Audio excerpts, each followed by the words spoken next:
Breaking news చూస్తున్నాం. SIR పూర్తయ్యే వరకు రాష్ట్రంలో స్థానిక సంస్థల ఎన్నికలు జరిగే అవకాశం కనిపించడం లేదు.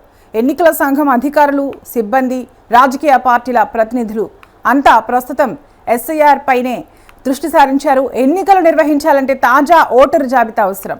ప్రస్తుతం ఎస్ఐఆర్ ప్రక్రియ జరుగుతున్నందున ఓటరు జాబితా సైతం అక్టోబర్ 1వ తేదీ వరకు అందుబాటులో ఉండే అవకాశం లేదని తెలుస్తుంది.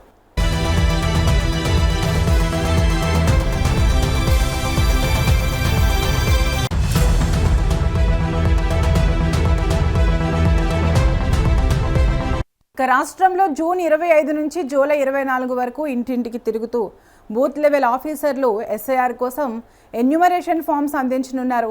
ఆ తర్వాత ముసాయిదా ప్రకటన, అభ్యంతరాలు స్వీకరణ, నోటీసులు అందించడం, చివరగా అక్టోబర్ 1న తుది ఓటరు జాబితాను ప్రకటించనున్నారు. దీంతో ఎంపీటీసీ, జెడ్పీటీసీ ఎన్నికలు హైదరాబాద్, సైబరాబాద్, మేడ్చల్ మున్సిపల్ కార్పొరేషన్లతో పాటుగా వరంగల్, ఖమ్మం, సిద్దిపేట, అచ్చంపేట, జడ్చర్ల, కొత్తూరు సహా ఇతర వాటికి ఇప్పట్లో ఎన్నికలు నిర్వహించడం కష్టమేనని రాష్ట్ర ఎన్నికల అధికారులు చెబుతున్నారు.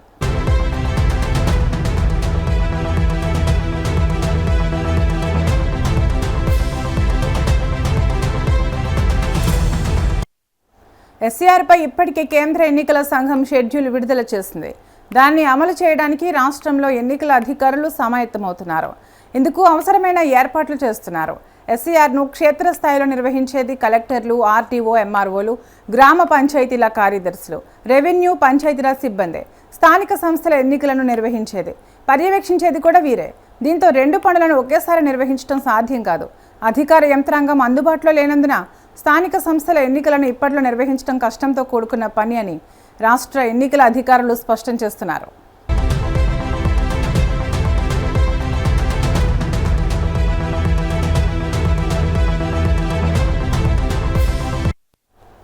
దేశంలోని వివిధ రాష్ట్రాల్లో ఎస్ఐఆర్పై జరిగిన రాద్ధాంతం, ఓట్ల తొలగింపు నేపథ్యంలో తెలంగాణలోని రాజకీయ పార్టీలు సర్ను చాలా సీరియస్గా తీసుకున్నాయి. ప్రతి పోలింగ్ బూత్కు ఒక బిఎల్ఏను నియమిస్తున్నాయి. ఓటరు జాబితా ప్రక్షాళన అనేది పార్టీల గెలుపోటములో కీలక పాత్ర పోషించనుంది. అందుకే సమావేశాలు, సమీక్షలను నిర్వహిస్తున్నారు. స్థానిక నాయకులకు రాజకీయ పార్టీలు సూచనలు చేస్తున్నాయి. ఈ నేపథ్యంలో అధికారులు, సిబ్బందితో పాటు రాజకీయ పార్టీలు సైతం సర్లో నిమగ్నమైనందున స్థానిక సంస్థల ఎన్నికల నిర్వహణపై పార్టీలు ఆసక్తి చూపకపోవచ్చని ప్రచారం జరుగుతోంది.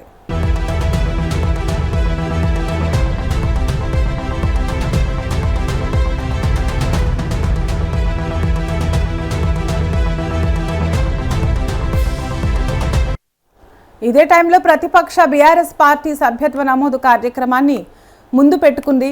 ఒకవైపు ఎస్ఐఆర్, మరోవైపు సభ్యత్వ నమోదులో గులాబీ నేతలు నిమగ్నమయ్యారు. మరోవైపు ఓటరు జాబితా ప్రక్షాళన తర్వాత ఎన్నికలు నిర్వహిస్తే ఒరిజినల్గా మిగిలే ఓటర్లు ఓటింగ్లో పాల్గొంటారు.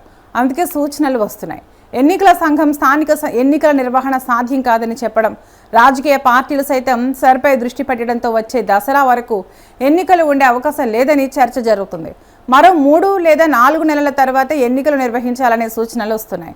ఎన్నికల సంఘం స్థానిక ఎన్నికల నిర్వహణ సాధ్యం కాదని చెప్పడం, రాజకీయ పార్టీలు సైతం ఎస్ఐఆర్పై దృష్టి పెట్టడంతో వచ్చే దసరా వరకు ఎన్నికలు ఉండే అవకాశం లేదని చర్చ జరుగుతుంది.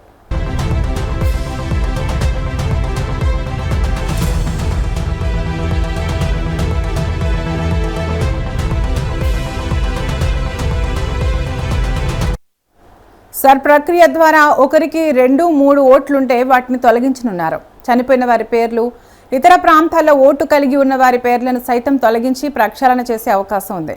ఇదే జాబితాతో వచ్చే స్థానిక సంస్థలు అసెంబ్లీ ఎన్నికలు నిర్వహించే ఛాన్స్ ఉంటుంది. ఓటరు జాబితా ప్రక్షాళన తర్వాత పెండింగ్లో ఉన్న ఎంపీటీసీ, జెడ్పీటీసీ, హైదరాబాద్ సహా ఇతర కార్పొరేషన్ల ఎన్నికలు నిర్వహిస్తే రాష్ట్రంలోని పట్టణ, గ్రామీణ ప్రాంతాలన్నీ కవర్ అవుతాయి.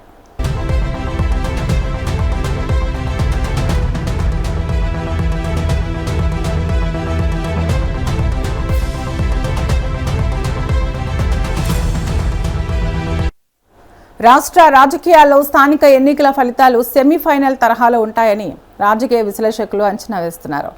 ఈ ఫలితాల ద్వారానే అసెంబ్లీ ఎన్నికల ఫలితాలను అంచనా వేయవచ్చని చెబుతున్నారు. స్థానిక ఎన్నికలు అధికార పార్టీకి కొంతవరకు అనుకూలంగా ఉన్నా ఎంత మేర అనుకూలంగా ఉన్నాయి, ఏ ప్రాంతంలో ఎలా రిజల్ట్స్ వచ్చాయి అని ఈ ఎన్నికల ద్వారా రాజకీయ పార్టీలు విశ్లేషణ చేసుకునే ఛాన్స్ ఉందని తెలుస్తోంది. జనరల్ ఎలక్షన్స్కు 2 ఏళ్ల ముందు స్థానిక ఎన్నికలు జరుగుతుండటంతో ఫలితాల ఆధారంగా లోటుపాట్లను పార్టీలు సరిచేసుకునే అవకాశం ఉందని తెలుస్తోంది.